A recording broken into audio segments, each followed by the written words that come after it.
Hello दोस्तों, ईक्षा Hindi classes में आपका स्वागत है।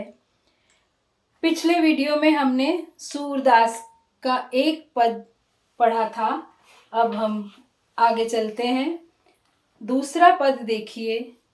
आपको बताया था कि गोपियां उद्धव से बातचीत कर रही हैं।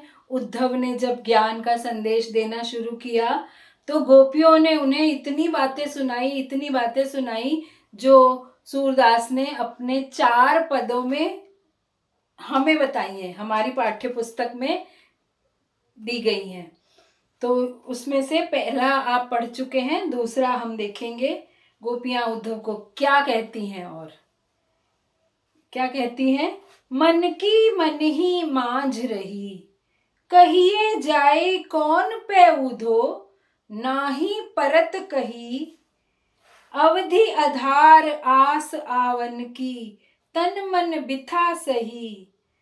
अब इन जोग संदेशनी सुनी सुनी, बिरहिनी बिरह दही। चाहती हुती गुहार जितहि ते, उतते धार बही। सूरदास अब धीर धरहि क्यों, मर ज्यादा न लही। गोपियां उद्धव से कह रही हैं, तुम तो हमें ज्ञान का उपदेश देने आ गए, तुम तो हमें ज्ञान सिखाने के लिए आ गए। हमने तो कुछ और ही सोचा था। हमने तो सोचा था हम कृष्ण जी से प्रेम की बात करेंगे, कोई वे प्रेम का संदेश भेजेंगे, तो हम ये कहेंगे, हम वो कहेंगे। सब बातें हमारी मन की मन ही मांझ रही। मांझ यानी मध्य में, बीच में, अंदर में। हमारे मन की बातें मन ही मांझ रही। मन की बातें मन में ही रह गई, मन के मध्य में ही रह गई, मन के बीच ही रह गई, मन के अंदर ही रह गई। तुम्हारा ज्ञान सुनने बैठ गए हम, और हम कुछ नहीं बोल पा रहे कि हम कितना प्रेम करते हैं कृष्ण जी से। हमने जो सोचा हुआ था वो कुछ भी नहीं हुआ। हमारी तो बातें मन में ही रह गई, मांझ रही, मन में ही रह गई। कहिए जाई कौन पे उधो, उधो हे उद्धव। कहिए जाए कौन, किसको, कौन किसको जाकर कहें। हे उद्धव, किसको जाकर कहें, नाही परत कही। तुम्हारे ज्ञान के संदेश को सुनकर हम तो अपनी बात कह ही नहीं पा रहे। नाही परत कही, परत हमसे कहा ही नहीं जा रहा है, हम कह नहीं पा रहे हैं। परत, नाही परत कही, पा रहे हैं, हम कह नहीं पा रहे हैं। तुमको क्या बोले, तुम तो ज्ञान की बातें करने लग गए हो, तुम्हें तो समझ ही नहीं है प्रेम क्या होता है। तो क्या बोले, हमारे तो मन की बातें मन में रह गई। फिर कहती हैं, अवधि आधार आस आवन की। अवधि समय। आप शब्दार्थ चाहे नोट करते जाइए या आपकी पुस्तक में जो दिए गए हैं उनको देखते जाइए। अवधि आधार आस आवन की, ये जो अवधि हमने बिताई है अभी तक, इतने दिनों से कृष्ण जी गए हुए हैं, और हमने जो ये अवधि, ये जो समय, ये जो पीरियड जो हमने बिताया है, किससे बिताया है, किस भरोसे बिताया है। आस आवन की, आने की, आवन की यानी उनके आने की आस में, आशा में, होप में। हमने कृष्ण के आने की होप में, आशा में ये समय काट दिया। और ये समय कैसा था, तन मन बिथा सही। इस समय में हमने तन और मन की बिथा, बिथा यानी व्यथा, दुख, कष्ट, क्लेश सहा है। इसलिए सह लिया हमने कि हमें आशा थी कि तुम कृष्ण जी जरूर आएंगे, चलो कोई बात नहीं, अभी दुख की घड़ी हम सह लेते हैं, आखिर तो आ ही जाएंगे वो हमसे मिलने। तो अवधि आधार आस आवन की, तन मन बिथा सही। हमने उनके आने की आशा में तन मन की व्यथा को सहते हुए इस अवधि को बिताया है।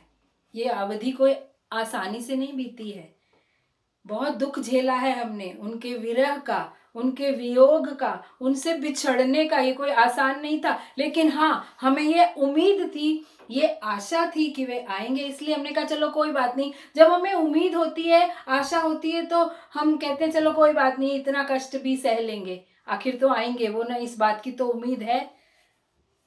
और फिर कहती है हमने तो उम्मीद लगाई थी और तुमने क्या किया, अब इन जोग संदेशनी सुनी सुनी, अब तुम्हारा योग सुनने बैठना पड़ा हमें। हमने तो क्या आशा लगाई थी और तुम्हारे इस योग के संदेश को कि योग करो, साधना करो, समाधि लगाओ, ईश्वर मिल जाएंगे, कृष्ण जी मिल जाएंगे, तुम्हारे इस योग के संदेश को जो कृष्ण जी ने भेजा है ना तुम्हें संदेश देने के लिए हमें, तुम्हारे इस जोग, अब इन जोग संदेशनी सुनी सुनी, तुम्हारे इस योग के संदेश को सुन सुनकर, सुनी सुनी, सुन सुनकर, बिरहिनी बिरह दही, हमारे अंदर विरह की, बिरहिनी बिरह दही, दही दहना, भड़कना, जलना, हमारे विरह की आग भड़क उठी है। तुम्हारे संदेश को सुन के हमारा विरह और जल उठा है। बिरहिनी बिरह दही, हम विरहनियां हैं, विरह झेल रही हैं। हम विरहनियों के दिल में विरह की आग और जल उठी है। कहाँ तो हमने उम्मीद लगाई थी, आशा लगाई थी, वो सब चूर चूर हो गई और हमें पता चल गया कि वो आने वाले नहीं है, तुम्हें संदेशा दे के योग का भेज दिया है। तो हमारे अंदर दही जल उठी है, दहन, होलिका दहन में दहन शब्द आता है ना, तो दहन का मतलब जलना। तो हम विरहनियों के हृदय में विरह की आग जल उठी है, भड़क उठी है। चाहती हुती गुहार जितही तय, हम जितना चाहती थी, चाहती हुती, हुती यानी थी, हम जितना चाहती थी कि हम गुहार जितही ते, गुहार लगाएंगी, हम पुकार लगाएंगे कृष्ण जी को कि आ जाइए हमसे मिलने के लिए। गुहार लगाना, पुकार करना, विनती करना, रिक्वेस्ट करना। जितना हम चाहती थी कि हम जितना ही तय, जितना हम जितना चाहती थी कि हम कृष्ण जी को पुकार लगाएंगे, उतते धार बही, उतनी योग की धारा बहा दी तुमने। कौन सी धारा? उतते धार बही, धार योग की धारा, योग का व्याख्यान दे दिया तुमने, योग का भाषण दे दिया। हम तो कृष्ण जी को प्रेम की पुकार करना चाहती थी और तुमने योग की धारा बहा दी। सूरदास कह रहे हैं, सूरदास अब धीर धरही क्यों, मर्यादा न लही। सूरदास कहते हैं कि गोपियां कह रही हैं, कवि का नाम जहां भी आता है वहां वो कह रहे हैं कि गोपियां कह रही हैं अब धीर धर रही क्यों। तुम तो कह रहे हो उद्धव, तुम तो कह रहे हो कि धीरज धरो, योग करो, प्राणायाम करो, हम धीरज नहीं धर सकते, हमारे में अब धैर्य नहीं है, हम क्यों धैर्य रखें, धीर धरे ही क्यों, हम क्यों धीरज रखें, मर्यादा न लही।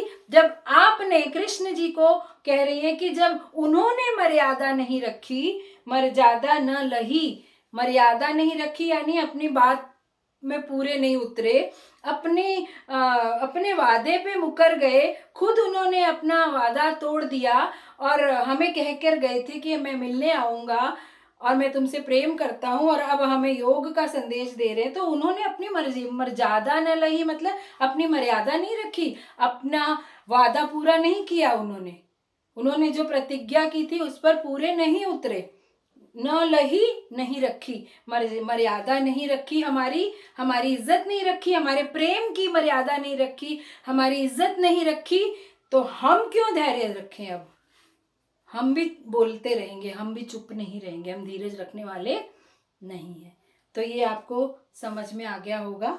इसमें से कुछ भी अगर कठिनाई हो तो मुझे कमेंट बॉक्स पे लिखिए। अब हम अगला पद पढ़ते हैं और फिर गोपियां उन्हें जवाब दे रही हैं, वो चुप होने वाली नहीं है, वो कह रही है हम धैर्य रखने वाले नहीं हैं, हमें शांत रहने के लिए मत कहो, हमें साधना करने के लिए मत कहो। आगे वो क्या कहती हैं, अगला पद देखिए, हमारे हरि हारिल की लकरी, मन क्रम वचन नंद नंदन उर, यह दृढ़ करी पकरी, जागत सोवत स्वप्न दिवस निसी, कान्ह कान्ह जकरी।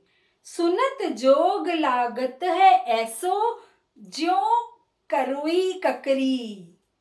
सूतु व्याधि हमको ले आए, देखी सुनी न करी। यह तो सूरति नहीं ले सौंपो, जिनके मन चक्री। कुछ तो समझ आया होगा आपको।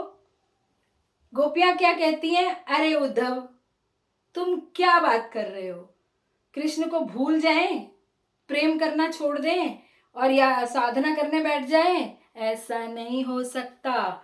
क्यों नहीं हो सकता? क्योंकि हमारे लिए हमारे हरि हारिल की लकड़ी एक हारिल एक प्रकार का पक्षी होता है जो जब भी उड़ता है तो वो एक लकड़ी का डंडा दोनों अपने पंजों में ऐसे दबाकर उसको लेकर उड़ता है, वरना वो उड़ नहीं सकता। जब तक उसके पंजों में, उसके हाथों में लकड़ी का टुकड़ा नहीं आएगा, दोनों हाथों में, आप देखिएगा गूगल करके हारिल का चित्र आपको दिखेगा। उसमें हारिल पक्षी हाथ में लकड़ी का डंडा लेकर उड़ रहा है। वो क्यों करता है ऐसा? क्योंकि उसको सहारा चाहिए। उसे लगता रहे कि मैं पेड़ पर बैठा हूं, मैं गिरूंगा नहीं, मुझे डाल का सहारा मिला हुआ है। तो गोपियां कहती हमारे लिए हमारे हरि, हमारे कृष्ण हारिल की लकड़ी के समान है। हम हारिल पक्षी हैं और हम हारिल पक्षी हैं और कृष्ण जी हमारे लकड़ी के समान हैं, जिनको हमने पकड़ा हुआ, जिनके प्रेम को हमने पकड़ा हुआ। हमें पता है वे हमें गिरने नहीं देंगे, वे हमें डूबने नहीं देंगे, वे हमें अकेला नहीं छोड़ेंगे। इसलिए हम कृष्ण जी के प्रेम को कभी नहीं छोड़ेंगे। वे हमारे लिए हारिल के पक्षी की लकड़ी के समान है। और हमने कैसे पकड़ा हुआ है उस लकड़ी को? ऐसे ही नहीं हाथ से पकड़ के बस उड़ रहे हैं, ऐसे बैठे हैं।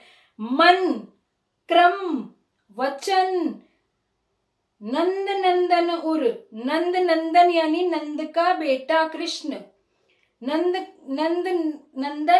का बेटा कृष्ण। उर मतलब हृदय। हमने कृष्ण जी के प्रेम को हारिल की लकड़ी के समान अपने हृदय में इस तरह कस के पकड़ा है। केवल पकड़ा ही नहीं है, हमने मन से, क्रम यहाँ कर्म के लिए आया है, मन से, कर्मों से और वचनों से हमने कृष्ण जी के प्रेम को पकड़ा हुआ है। अर्थात हमारे मन में भी कृष्ण जी का प्रेम है। हम जो भी कर्म करते हैं वो सब कृष्ण जी के प्रेम के वशीभूत होकर करते हैं। हर वक्त हमारे कर्मों में, कर्म करते समय कृष्ण जी का प्रेम हमारे मन में रहता है। और वचन जो भी कुछ हम बोलते हैं उसमें भी केवल कृष्ण जी के प्रेम की बातें ही होती हैं। तो इन तीनों मन से, कर्मों से और वचनों से हमने अपने हृदय से उस कृष्ण जी के प्रेम को पकड़ा हुआ है।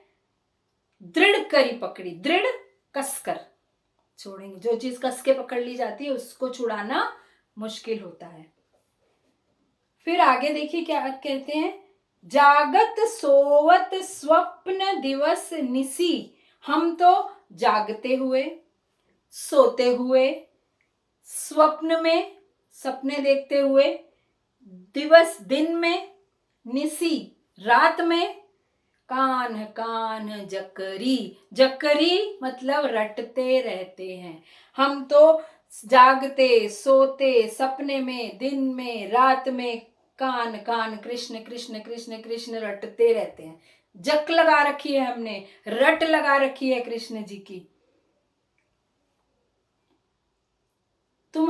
हमारे मन में तो उनके प्रति इतना प्रेम है, इतनी मिठास है प्रेम की, और तुम्हारे योग के बारे में सुनकर, सुनत जोग लागत है ऐसो, तुम्हारे योग के बारे में सुनकर ऐसा लगता है ज्यों कड़वी ककड़ी खाली। करुई ककरी। जब ककड़ी कभी कड़वी निकल आती है तो हम क्या करते हैं? मुंह में डालते ही कड़वी है, और फेंक देते हैं, मुंह से थूक देते हैं, या अगर खा भी लेते हैं तो बहुत देर तक उसका स्वाद मुंह में कड़वा कड़वा स्वाद रहता है, वो अच्छा नहीं लगता। तो कह रहे तुम्हारा योग तो कड़वी ककड़ी के समान कड़वा है, उसमें मिठास नहीं है, उसमें प्रेम नहीं है। तुम्हारे योग के बारे में सुनकर हमारा तो सब बेस्वाद हो गया, हमारी जिंदगी का स्वाद ही चला गया। सू तो सू यानी तुम तो व्याधि हमको ले आए, ये तो बीमारी है कोई योग, व्याधि बीमारी, ये तो हमारे लिए सु तो व्याधि हमको ले आए, तुम तो ऐसी बीमारी ले आए हो योग के रूप में। सु तो व्याधि हमको ले आए, हमको ले आए यानी हमारे लिए ले आए हो, जो कभी देखी सुनी ना करी, ना हमने कभी देखी थी ना सुनी थी ना कभी हमने योग किया था। ये तो तुम कैसी बीमारी हमारे लिए लेकर आ गए हो। व्याधि का अर्थ है बीमारी, रोग। ये कैसा रोग है, ये योग नहीं है, ये रोग है। ये कैसा रोग हमारे लिए ले आए हो जिसको न कभी हमने देखा था, न सुना था, न किया था। फिर कहते हैं यह तो सूर तिनहि ले सौंपो। सूरदास यहाँ कह रहे हैं कि गोपियां उद्धव से कहती हैं अरे यह तो उनको दे दो अपना योग, उनको दे दो जाकर, हमें नहीं चाहिए। किनको दे दो? जिनके मन चक्री, जिनके मन में चक्री है। चक्री क्या होती है? गोल गोल घूमती है, गोल गोल घूमने वाली एक खिलौना होता है ना, ऐसे घुमाओ तो वो गोल लट्टू की तरह गोल गोल गोल गोल घूमता है। तो कह रहे जिनके मन में चक्री है। चक्री मन में क्या है, मतलब कैसे है चक्री मन में?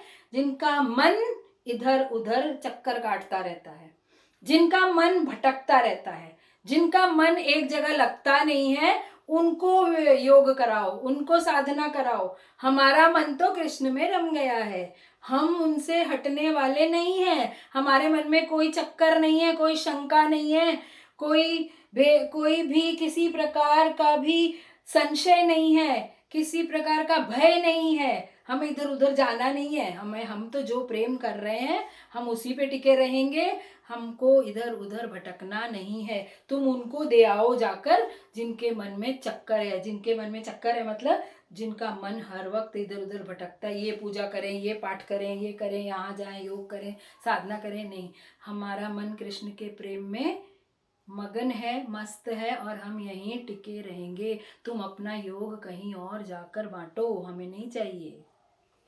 तो ये 2 पद हमने आज किए। बाकी अगला लास्ट जो आखिरी पद है वो हम अगले वीडियो में करेंगे। और उसके बाद में मैंने आपको कहा था कि मैं कुछ ये सब क्यों कहा, उद्धव क्यों आए, ये सारी बातें मैं आपको बताऊंगी जो आपको शायद नहीं पता होंगी। तो अगले वीडियो में हम करेंगे। और आपको कुछ भी प्रश्न पूछना हो आप कमेंट बॉक्स में लिखिए, मैं अलग से आपको उसका उत्तर दूंगी। और हमेशा खुश रहिए।